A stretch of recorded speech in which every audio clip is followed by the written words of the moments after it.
Hello students, एक question banking के ऊपर इस पे भी आता है, format of profit and loss account. तो ये क्वेश्चन भी बहुत इजी होता है। आपको बस फॉर्मेट पीएनएल का पता होना चाहिए। आपको आइटम्स को सिर्फ प्लेस करके और उसको एक फॉर्मेट में शो करना होगा। तो यहाँ पे फॉर्मेट ऑफ पीएनएल में क्या है, इनकम दिखाएंगे हम और ये शेड्यूल नंबर। जैसे कंपनीज एक्ट के बैलेंस शीट में नोट्स टू अकाउंट होता है, यहाँ पे शेड्यूल नंबर है और ये शेड्यूल नंबर भी फिक्स्ड है। 13 शेड्यूल नंबर जो होगा वो होगा income, that is interest received. तो बैंकिंग कंपनीज़ को डिफरेंट अकाउंट पे इंटरेस्ट जो रिसीव होता है वो, जैसे किसी को उन्होंने लोन ग्रांट किया या किसी को ओवरड्राफ्ट फैसिलिटी दिया या क्रेडिट कार्ड दिया, तो उस पर जो इंटरेस्ट रिसीव होगा वो सारे इनकम्स आ जाएंगे पॉइंट नंबर 13 में। उसके अलावा अगर कोई इनकम है तो अदर इनकम, और ये इनकम शो करने के बाद पॉइंट नंबर 2 है आपका एक्सपेंडिचर। एक्सपेंडिचर में भी प्राइमरली एक्सपेंडिचर बैंक का क्या होता है, इंटरेस्ट देना। जैसे उनके ऊपर डिपॉजिट्स हैं, जो भी हाउस होल्ड्स के डिपॉजिट्स हैं या जिन्होंने भी अपना सेविंग सेव कर रखा है बैंक में, तो उस पर इंटरेस्ट पे करना। उसके अलावा अदर ऑपरेटिंग एक्सपेंसेस, तो ये पॉइंट नंबर 15 एंड 16। तो ये आ जाएगा आपका प्रॉफिट या लॉस पॉइंट नंबर 3। तो नेट प्रॉफिट या लॉस फॉर द ईयर ये आएगा पॉइंट नंबर 3, लाइक सब्ट्रैक्ट कर देंगे हम पॉइंट नंबर 1 से पॉइंट नंबर 2 को। Point number 1 is the income, point number 2 हो गया एक्सपेंडिचर, तो पॉइंट नंबर 3 आ जाएगा प्रॉफिट ऑब्लिक लॉस। फिर लास्ट ईयर का प्रॉफिट जो है वो carried forward, brought forward, beginning profit. तो इस ईयर का, करंट ईयर का profit plus brought forward profit. अब उस प्रॉफिट में से आपको कुछ एप्रोप्रिएशंस करती हैं बैंक। तो जैसे एप्रोप्रिएशन आइटम होगा transfer to statutory reserve, transfer to other reserve, transfer to proposed dividend, और जो भी बच जाएगा आफ्टर एप्रोप्रिएशंस वो चला जाएगा बैलेंस शीट में। तो बैलेंस शीट बेस्ड क्वेश्चन नहीं आता आप सबको, profit and loss based question आ जाते हैं। तो सिंपल है, फॉर्मेट आपको क्लियर होगा तो बस उसको आइटम्स प्लेस करना है। इसमें बुक में 1-2 इलस्ट्रेशन दिए हुए हैं जिसमें पीएनएल आपको प्रिपेयर करना है। तो फॉर्मेट अच्छे से समझ लो, उसके बाद ये क्वेश्चंस हो जाएंगे। तो interest received schedule number 13, other income schedule number 14, expenditure में आ गया schedule number 15, interest expanded schedule number 16, operating expenses. तो ऊपर 13 एंड 14 का टोटल, इधर नीचे 15 एंड 16 का टोटल।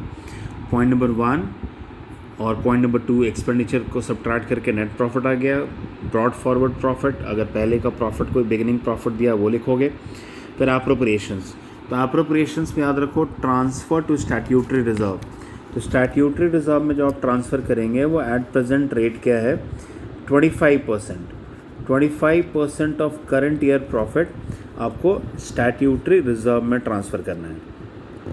तो ये क्वेश्चन में लिखा हो या ना लिखा हो, कोई और एप्रोप्रिएशन गिवन होगा तब तो लिखोगे कि प्रपोज डिविडेंड देना है या कोई और रिजर्व में।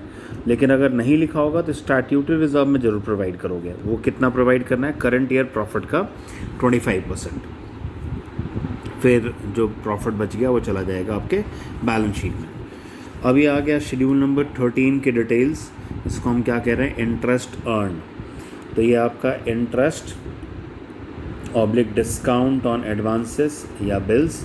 इंटरेस्ट ऑन एडवांसेस आ गया, डिस्काउंट ऑन बिल्स आ गया, ये अर्निंग है बैंक के लिए।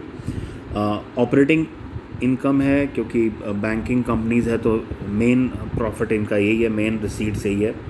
Income on investment, interest on balance with RBI and others. तो जहाँ से भी इनको इंटरेस्ट अर्न हो रहा है वो सारा पॉइंट नंबर 13 में दिखाओगे।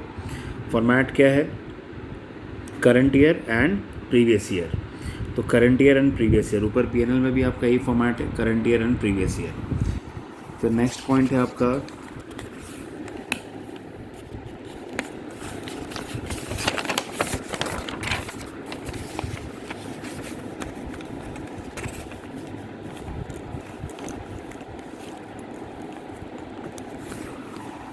पॉइंट नंबर 14 है अदर इनकम। अदर इनकम आ गया कमीशन, ब्रोकरेज। फिर profit on sale of investment, वो सेट ऑफ हो जाएगा। अगर कोई loss on sale of investment है तो प्रॉफिट ऑन रिवैल्यूएशन अगर उसमें से कोई लॉस ऑन रिवैल्यूशन है तो वो सेट ऑफ हो जाएगा। Profit on sale of land building and other assets, उसमें कोई लॉस है तो वो सेट ऑफ हो जाएगा, loss on sale of land building and other assets. Profit on exchange of transactions less loss on exchange. फिर income by way of dividends, miscellaneous income, format same है, current year previous year. Schedule 15 है आपका interest expended, तो interest जो deposits हैं bank के पास उसके ऊपर आप इंटरेस्ट पे करोगे।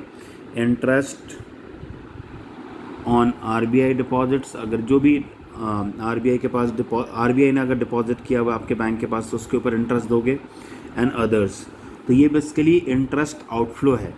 और पॉइंट नंबर 13 था इंटरेस्ट पे जो आपको रिसीव होता है। फिर पॉइंट नंबर 16 आ जाएगा आपका, शेड्यूल 16 है ऑपरेटिंग एक्सपेंसेस। तो like operating expenses are more like office and admin expenses, जैसे आप देख सकते हैं इसमें payment and provision for employees, rent, taxes, lighting, then printing, stationery, advertisement, publicity, depreciation, directors fees, auditors fees, legal charges, postage, telegram, repairs and maintenance, insurance and other expenditure. तो mainly point number 13 है आपका interest earned. Schedule 14 है other income apart from interest. फिर point number 15 है interest expanded, जो interest bank पे करती है। और पॉइंट नंबर 16 शेड्यूल 16 हो गया आपका जो अदर ऑपरेटिंग एक्सपेंसेस, तो आप रेंट दे रहे हो उस प्लेस का, या एडवर्टीज़मेंट कर रहे हो, या प्रिंटिंग स्टेशनरी है, या फिर कोई लीगल चार्जेस है, तो वो सब आप दिखाएंगे। तो मेनली जो आपके बुक में क्वेश्चंस हैं वो इसी फॉर्मेट बेस्ड है, बस उस पर आपको याद रखना है स्टैट्यूटरी रिजर्व में कितना ट्रांसफ़र करोगे करंट ईयर प्रॉफिट का 25%।